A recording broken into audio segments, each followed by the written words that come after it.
All right. Welcome back, everybody. Today we're talking recent cryptocurrency news. Pulled a series of 4 articles. I was reading these. I found value in them, so I wanted to share them with you.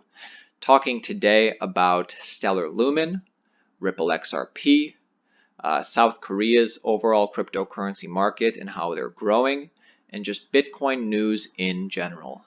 And like always, my goal for you is to get that daily crypto content. I want you to leave the video having more knowledge and hopefully a better overall perspective of where we are in the cryptocurrency market, because I'm trying to do some good for the space. So let's try and do that. This is a good story.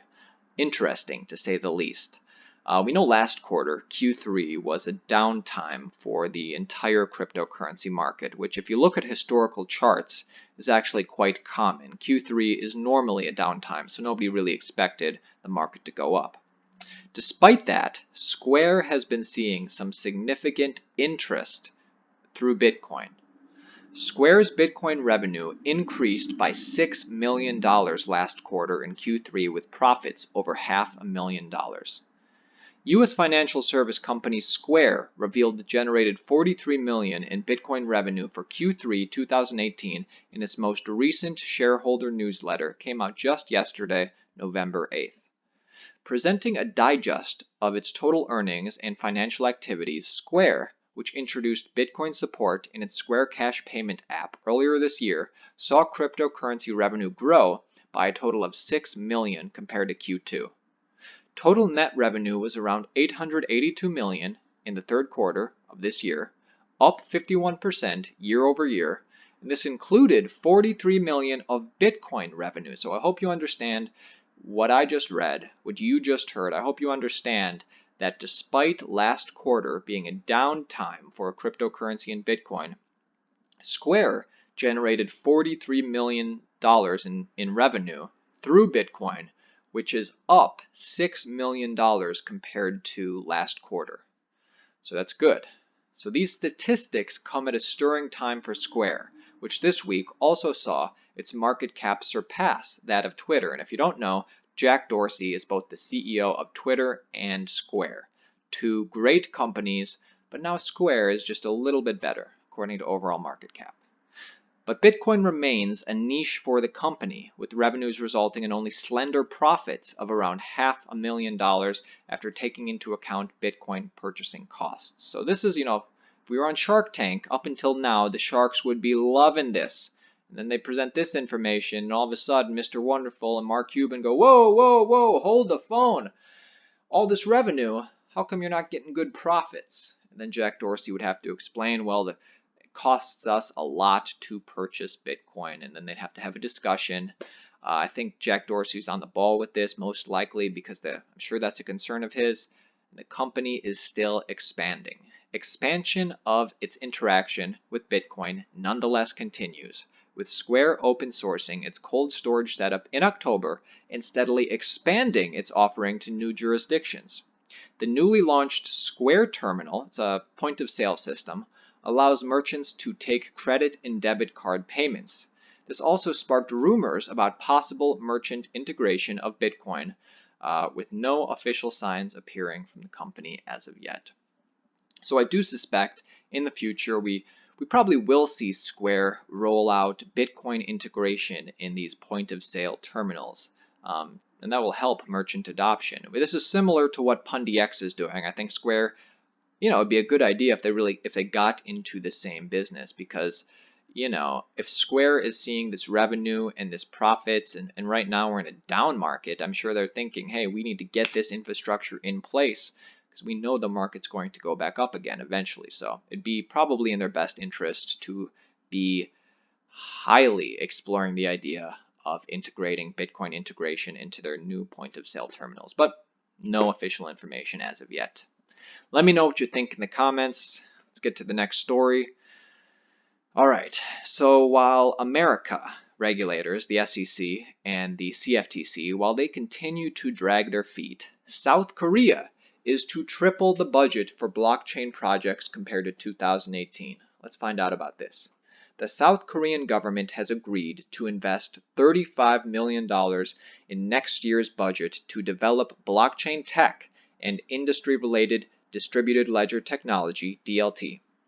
South Korea government has had a meeting on industry-related distributed ledger technology and blockchain technology with many organizations, the Ministry of Science and ICT, the Ministry of Information, the Democratic Party of Korea, many organizations, and the Vice Minister of Health and Welfare announced during the meeting that the ministries agreed to increase the budget for next year by 3 times to approximately 35 million. So South Korea is expanding too. This year, the Ministry of Science and ICT received 72 blockchain project applications from 41 institutions. And out of all those, they selected 6 final projects for their development in the public sector. For next year, 2019, the ministry is set to double the number of selected projects to 12, with 3 to 4 of those being private-led blockchain projects. Ministry of Information and Communications will be responsible for providing technical, verificational, and consulting services for the blockchain startups throughout the year. The second Vice Minister of Ministry and Science and ICT noted that everyone agrees that the blockchain and that technology will change the future. We basically need to grow in the market. We will also need institutional and legislative support from the National Assembly Korean Parliament. I look forward for the development of blockchain industry in Korea. To finish this off, previously this fall, a sub-organization of the South Korean Ministry of Science and ICT, the Korea Internet and Security Agency, they had already made an announcement about the government's plans to spend $9 million to spread blockchain projects through public and private sectors. Cointelegraph reported this back in the beginning of September. So great news for Korea, right?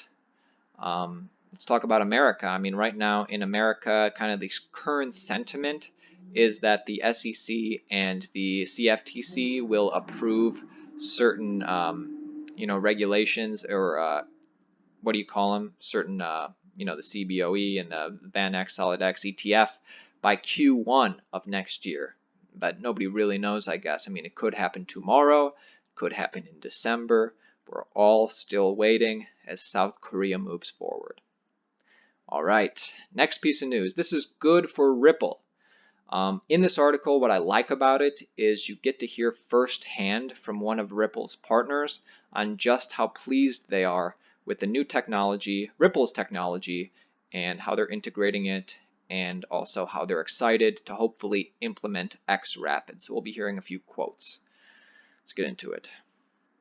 Paula De Silva, the head of transaction services at SEB is a prominent Swedish bank, recently appeared on an interview to speak about the platform's continued use of Ripple technology for settlements between Sweden and the United States. So that's cross-border payment for banks. She also mentioned that all the customers of the banks are utilizing the technology for its transfers.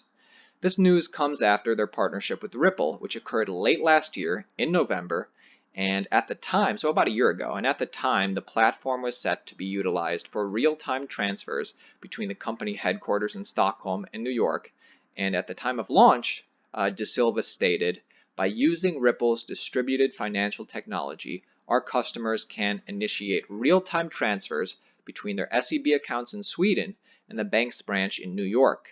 This is a way to explore the potential of new technologies and an example of how we, by working with innovation technology companies, how we can be more relevant to our customers. So this is actually a quote from last year back in November, and I don't know if you remember, November last year was when the whole market started really pumping. News like this, not just this, but news like this with other news sent Ripple up into $1, $2, eventually $3 in price for XRP. And now Ripple is what? Probably around 50 cents, right? Yeah, Ripple around 50 cents. So anyway, have been seeing success is basically the takeaway. They implemented this technology last year.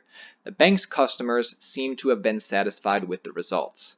As De Silva stated, that all of their clients were engaging in transactions using the platform.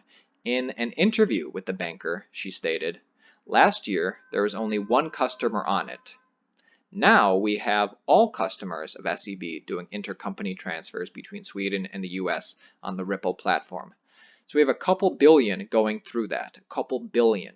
And we're trying to understand how that goes and what we need to make it happen even better. And she also stated that the bank would be exploring the next step of the partnership in the future, which is possibly them integrating xRapid, a technology which provides a substantial gain over their current usage of xCurrent. So, are there any Ripple fans out there? Obviously, I mean, this isn't huge Ripple news. We hear this kind of stuff all the time. I just thought it was interesting to hear from a real person working at the bank that it is really there and really working. So if you are a Ripple fan, I encourage you to let us know in the comments. Feel free to spam up the comments with some X's. Now, if you're a Stellar fan, feel free to spam up the comments with some rocket ships. I'm a fan of both, actually. Let's talk about Stellar, and let's hear more about the Stellar and Blockchain.com XLM giveaway. And Blockchain's CLO, they recently sat down to give an interview, so we're going to hear some quotes from Blockchain's chief legal officer on what they like about this new giveaway, which some of you have already posted in the comments that you did sign up for the $25 XLM giveaway, and I think somebody said they did receive their $25 in XLM. If anybody else did that, let us know.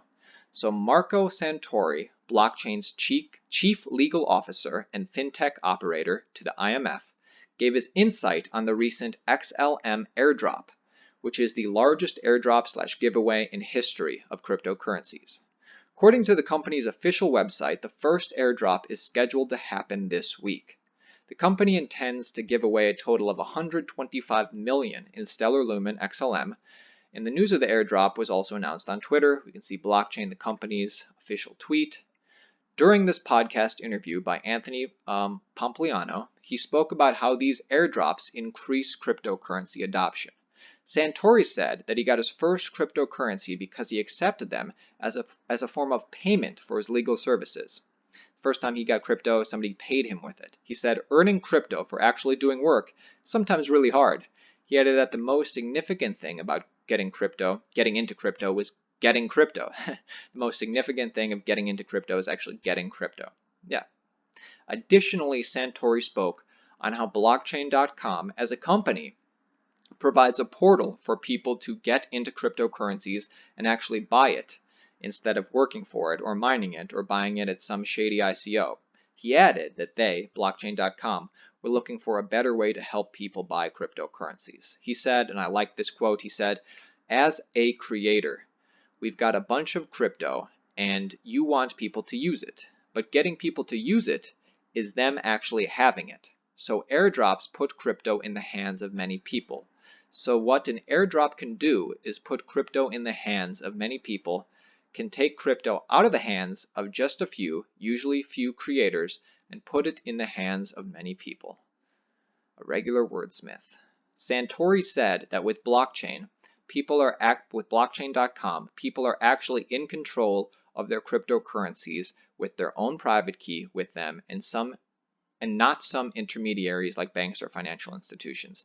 He said that unlike other companies, blockchain.com does not accept fees for listings, and they do it for users and mass adoption of cryptocurrencies, which is their guiding principle. All right, that's good.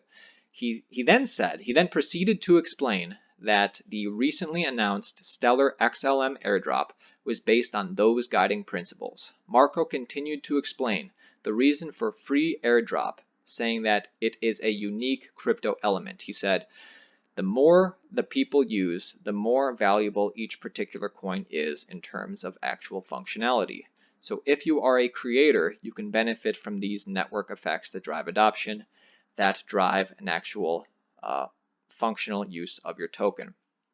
So feel free to go to blockchain.com to find out how to claim your $25 in XLM, or you can go to Stellar's official website, and I think they link to blockchain.com with their official announcement. If you wanted to do this, which is great, I mean, I think it's 100% legit. I'm probably going to do it, but the one thing is, It's KYC compliance, so you're going to have to give up some of your personal information. A lot of people don't care. That's fine. Some people do care. They will not be participating. But if you wanted to give your parents or your friends some free altcoins, feel free to send them the link to this, and they can do that too. Anyways, hope you found value in today's video. See you tomorrow. My name's Aaron. It's going to be a great year.